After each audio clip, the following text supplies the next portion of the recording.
Qu'est-ce que est l'hyperréflexie autonome? L'hyperréflexie autonome est un trouble qui, s'il n'est pas bien traité, peut entraîner la mort. Les lésions de la moelle osseuse en sont la cause la plus courante. L'hyperréflexie autonome est une complication qui apparaît chez les patients présentant une lésion médulaire en phase chronique. Elle se présente chez 85% des patients qui ont une lésion médulaire sévère au-dessus de la 7e vertèbre thoracique, la T7. C'est une réaction anormale et exagérée du système nerveux involontaire ou autonome à la stimulation. L'hyperréflexie autonome peut inclure des changements dans la fréquence cardiaque, au niveau de l'AF et de la tension artérielle.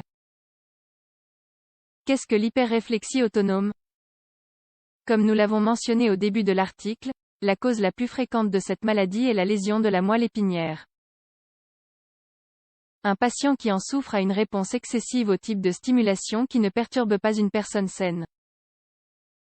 Cependant, il existe d'autres facteurs qui peuvent causer la maladie.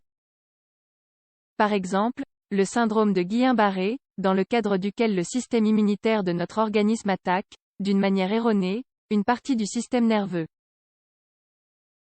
Certains effets secondaires de certains médicaments, un traumatisme crânien sévère et d'autres lésions cérébrales telles qu'une hémorragie sous-arachnoïdienne peuvent également être des causes du développement de l'hyperréflexie autonome.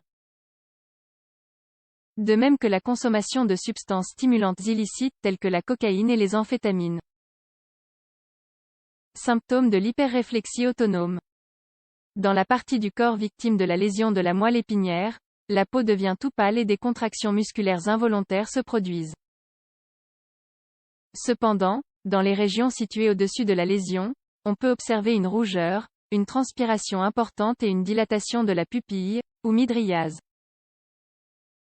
Le patient a aussi tendance à éprouver des maux de tête, un sentiment d'essoufflement, une vision floue, un sentiment d'anxiété ainsi que de vives douleurs thoraciques. En outre, des complications telles que la perte de conscience, les crises convulsives et les hémorragies cérébrales peuvent survenir. Dans ces cas, l'hyperréflexie autonome est considérée comme un trouble d'urgence médicale. En plus de ceux mentionnés, d'autres symptômes peuvent apparaître tels que problèmes intestinaux, fièvre, congestion nasale, chair de poule.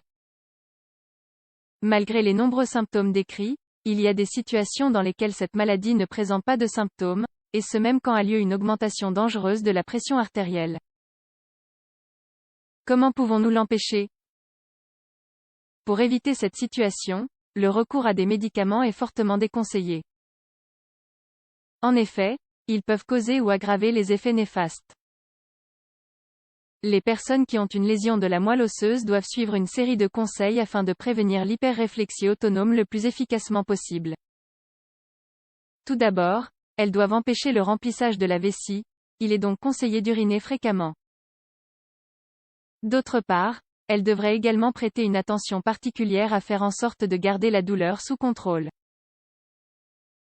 Il est aussi important d'éviter la rétention fécale et de prendre soin de sa peau afin d'éviter les ulcères et les infections cutanées. Complications possibles. Si l'hyperréflexie autonome est due aux effets d'un certain traitement pharmacologique, en général, le dit traitement est stoppé. Cependant, s'il y a d'autres causes, la récupération du patient dépendra du traitement qu'on lui procurera. En ce qui concerne les complications possibles, elles peuvent être présentées en raison des effets secondaires des médicaments utilisés. Une hypertension sévère et prolongée peut provoquer convulsions, saignements dans les yeux, mort, traitement.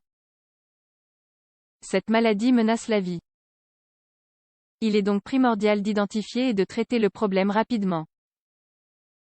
Le traitement dépendra de la cause de déclenchement. Au cas où la fréquence cardiaque serait à l'origine des symptômes, des médicaments anticholinergiques, tels que l'atropine, peuvent être utilisés. D'autre part, il est nécessaire de traiter rapidement l'hypertension artérielle. Enfin, si la fréquence cardiaque reste instable, le patient peut nécessiter l'utilisation d'un pacemaker.